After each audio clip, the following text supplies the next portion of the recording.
আসসালামু আলাইকুম, আমি সাইমা আপনাদের সাথে আছি আবার কিছু থ্রি পিস কালেকশন নিয়ে। সবাই ধৈর্য ধরে ভিডিও দেখবে, ভিডিওর মধ্যে বিস্তারিত বলা থাকবে। এটা হচ্ছে ড্রেসটা, এটা ব্যাক পার্ট, নিচে হাতা কাপড়, সালোয়ার থাকবে সেম কালার, ওনাটা থাকছে কন্ট্রাস্টের মধ্যে, প্রাইস থাকছে হচ্ছে 950। এটা আছে আরেকটা ডিজাইনের মধ্যে, এটা ইন্ডিয়ান একটা ড্রেস, পুরো ড্রেসটাতে কাজ করা থাকছে। এটা ব্যাক পার্ট, নিচে হাতার কাপড়। অল বাংলাদেশে ডেলিভারি দিয়ে থাকি, ঢাকার ভিতর ডেলিভারি চার্জ 80, ঢাকার বাইরে হচ্ছে 150। আর 300 টাকা অ্যাডভান্স করবেন, 300 টাকা মোট টাকা থেকে হচ্ছে মাইনাস করে ক্যাশ মেমো ছবি দেওয়া হবে।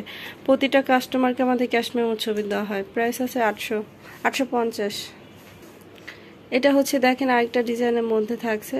এটা জামার সামনের পার্ট, পুরো জামাটাতে কাজ থাকবে। এটা ব্যাক পার্ট, নিচে হাতার কাপড়, সালোয়ার থাকবে সেম কালার, ওড়নাটা থাকছে হচ্ছে কন্ট্রাস্টে, পুরো ওড়নাতে কাজ করা থাকবে। প্রাইস থাকছে 950। এটা হচ্ছে আরেকটা ডিজাইনের মধ্যে, পুরো ড্রেসটাতে হচ্ছে কাজ থাকবে, অনেক সুন্দর একটা কালার। কিন্তু এটা এটা যেমন সামনের পার্ট থাকছে, এটা ব্যাক পার্ট, নিচে হাতার কাপড়, সালোয়ার থাকবে সেম কালার। এটা থাকবে ওড়নাটা, প্রাইস থাকছে 950।